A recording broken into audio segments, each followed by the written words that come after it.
This one's gonna get people riled up. Before I give this one, I'm sorry. You've heard it said before, everyone has an opinion. Most of them suck and no one really cares about them. But for the past 10 years of making videos on this platform, I have never really given my true thoughts and opinions. So in this video, I'm going to be giving my hot takes, graphic designer edition. Well, where's my phone? I've got them written down. I actually spent a few hours writing a few of my most controversial opinions down. Okay, big one. AI won't take your job. If you get offended easily, you can carry on watching, but just realize this is me telling you now I'm going to offend everyone, including myself. So take that and leave it. AI is not taking your job. A lot of people have been looking at generative AI like Midjourney, Adobe Firefly. You know, I made a video about a year ago about Firefly and it's not going to take your job. You still need designers to do everything. I know we have like text to vector and you can write a few letters into a prompt, but clients still need designers. There will always be a need for them. It's kind of like saying that when Fiverr came around, because everyone was so cheap and you could get design for so cheap, it meant that people couldn't charge more. Wait a minute, that is actually what people say, which is wrong as well. So my other hot take is Fiverr isn't as bad as you think, or it's not bad at all, really. There are certain parts of it where people steal things sometimes, or that happens in every industry though. So AI isn't that bad. Second one, wobbly fonts, those hypebeast fonts that you see.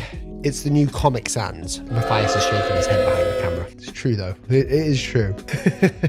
A lot of people now, as a sort of anti-minimalist movement, especially the younger generation of designers. I mean, I'm nearly 30, so I'm not exactly young or old. I'm in the middle. They love the new that retro groovy font because it is a slap in the face of minimalism. They used to love Helvetica and they still do. So they put like wobbly font and Helvetica and pair them together. Essentially just compose it in the same 3 ways every time with a witty quote. It's the new Comic Sans. It's not exactly groundbreaking. Not to say I don't like wobbly fonts. Don't get me wrong when they're used tastefully, but now everyone is using it everywhere. Don't hate me for that, but it is true. Honestly, that's my thoughts. All right, let's go further down this list. Okay, big one. Graphic design is an art, and you are not an artist if you're a graphic designer. So, for instance, I do hand lettering. I'm a hand lettering artist. That's what we call ourselves because we compose lettering by hand. Graphic design in itself isn't artistic. It's about functionality, first of all. So people can read clearly,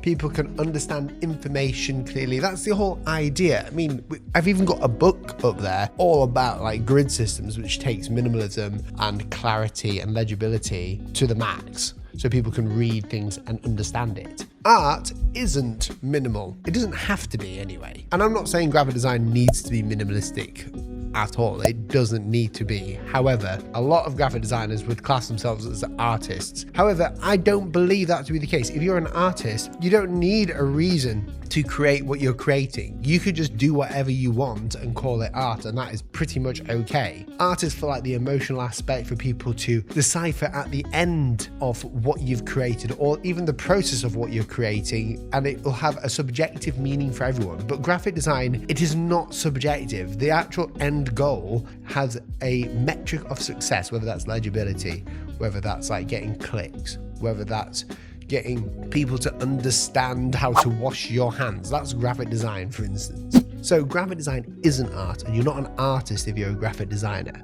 Hot take, let me know what you think. Here's another hot take. Similarly, graphic designers who just design posters and, you know, illustrations, I don't class them as graphic designers. They're not really, are they? I mean, if you think about a definition, you might do a bit of graphic design, but you're more of a graphic artist, aren't you? But that's my thoughts anyway. Correct me, change my mind. Here's another quick one. Y2K and retro design work is cringe. I've seen too much of it. It's too easy to do. People love it. People wear stuff from by the Y2K whole design scene. It was just oversaturated. And then people have the audacity to say that trends, like design trends are bad, or you don't even to know them, and they're wearing the most trendy clothes and like doing the most trendy design work. It's just very odd, abnormal. So I'm looking at Matthias because I'm just taking out of it. No, I'm not.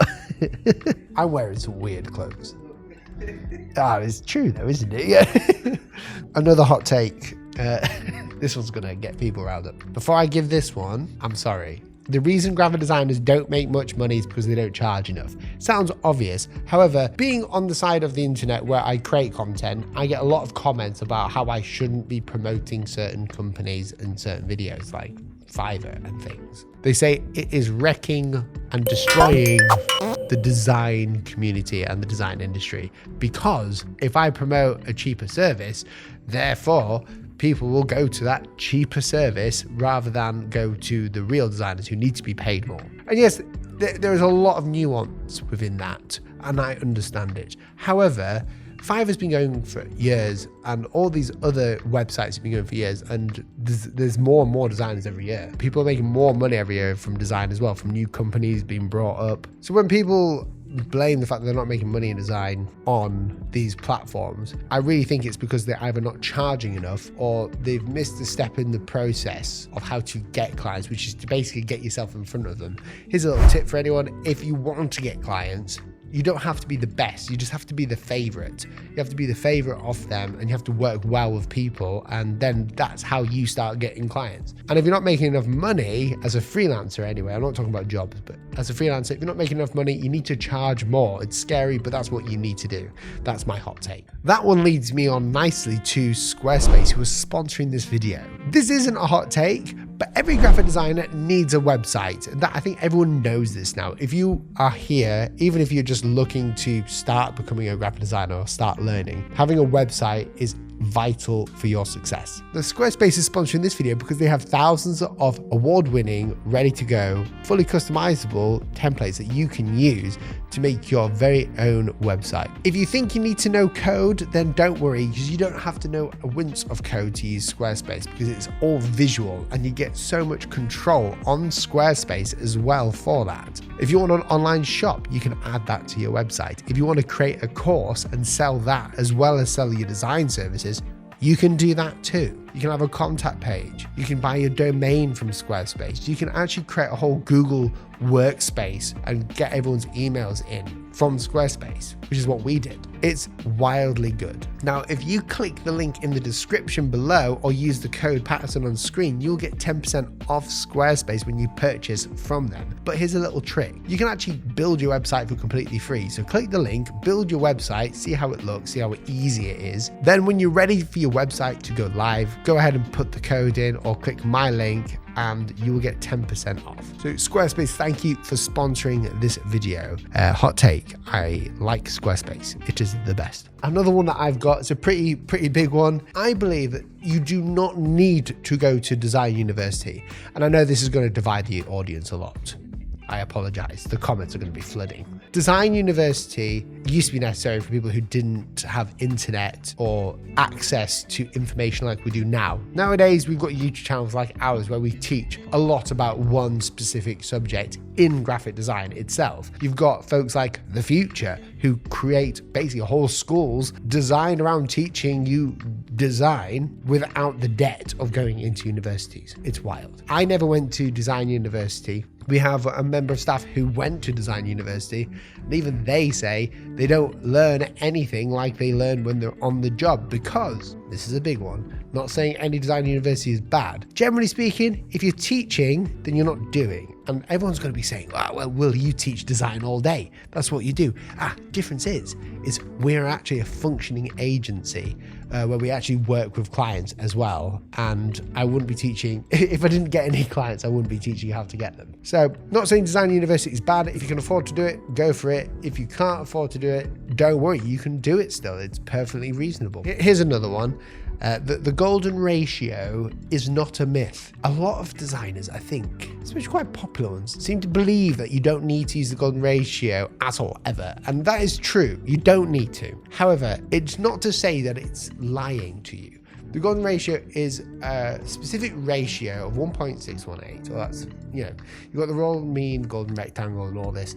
This golden ratio is designed to create harmonious proportions, and it works. That doesn't mean you should use it, but you can. But don't say, if you're not going to use it, that it doesn't work or you don't need to. The golden ratio is just a tool, and it's quite a cool one as well when you look into it and you do some study. Is it necessary? No. Should you use it? Maybe. It depends on what you want to do. Does it work? Yes. Okay, a big one. Glyphs, the font app. Ooh, I'm going to get some hate from here. I'm sorry, Adobe, but Glyphs, the font making app, is better at designing logo types and lettering than Adobe Illustrator. Got to be said, there are so many tools inside of Glyphs with the pen tool that you can do that you can't do in Illustrator, and it frustrates me. I have to use Glyphs to do that. Otherwise, I won't have the same level of control. In Glyphs, you've got something called the Fit Curve tool, which gives you percentage proportions for how much you curve the lettering, or the Bezier curve. That is so important to have with lettering, where everything needs to be quite precise, and even the curvature radius needs to be similar to that of the corresponding character that you're working with. It's just something that I need to have in there. Now, if you did put it in there, I'll be the happiest man alive, and I won't stop banging on about it. So for now, Glyphs is better at designing logo types than Adobe Illustrator. But that doesn't mean to say I don't like Adobe Illustrator, because I do. It's the best. In other ways, because it's a hard one, that, because I do love Illustrator for logo design. It works so well. However, when I'm doing type, not using fonts, but actually designing type, I need to have certain tools in there. It's just like, it's a must. I must have it. NFTs are a scam. I don't think NFTs are like good. There's a lot of people hoping for them, and even when they first dropped, like when people started talking about them, it became really hyped up. Yeah, people were like, this is great. I had a little look into it, didn't dabble into it. There's no point to them. I genuinely believe it. They are a scam. So that's my hot take. Prove me wrong. Here's a big one. Niching your design skills to make more money is a terrible idea. I've been told for years, and people have been teaching, that niching down is something that you must do to make more money and to get more clients. Now, I'm going to break this down for you, because I don't think it's actually that hot of a take. I think it's more of a definition issue. Niching, I see that personally, maybe this is fact, I don't know, but I see it personally as you say no to doing other things in your profession, and you only do one thing. So for me, that could be logo type design, creating word marks. However, I believe saying no to these other things that you should be doing actually limits the amount of work you could get, or the amount of opportunities of work you could get. Recently, I had a conversation in a podcast actually where we talked about this on the Angry Designers podcast, which is an amazing time. However, they told me that niching in the industry really does work. So for instance, if you're a design agency that niched into the athletics industry, or like the sports or the technology startup industry, that would do well, because you are like niching into that industry, you are targeting them. But for your skills, I don't think you should be niching. I think we should be doing something called specializing, which is a different definition and a different mindset. Specializing means that you know the general landscape of what you're doing. You know how to do all the fundamentals. So if you're a logo designer, you know how to create a cool brochure, PDF, you know how to make thumbnails, you know how to do all these cool layouts, even like design a book cover. However, you spend more time specializing on logo type design. That is what you want to spend the most time doing. You've done most research into it. That's what you want to do. You're particularly good at it. When you specialize, it changes your mindset from, oh, I'm not going to bother with any layout design or type design. I'm only going to focus on logo type design. It changes it from that to, oh, I'm going to get a general understanding of these things, try my best in them, and use that to help me specialize in logo type design or whatever you want to specialize in. Okay, we'll end with one less serious one. The new Kia logo is actually decent. A lot of people hate it. I think it works really well. It's nice and modern. I think Matthias would agree. Yeah, he's giving them, yeah, it's all right. I like it. I believe most people don't like rebrands because they are scared of change, and anything that's changed isn't familiar to them, so it alienates them. But then, including the Instagram, do you remember when the Instagram changed their app icon? Everyone went mental. Everyone was thinking, what the heck's going on? But now you don't hear a wince about it. No one's complaining because it works. Now, I'm going to do the awkward bit of please subscribe if you liked my hot takes, but more so than that, it would just be interesting to see your thoughts in the comments down below. We don't do these videos often, so if you did enjoy it, let me know. Let me know when you were wrong, keep the comments civil, and let's have some healthy debate. Thanks for watching.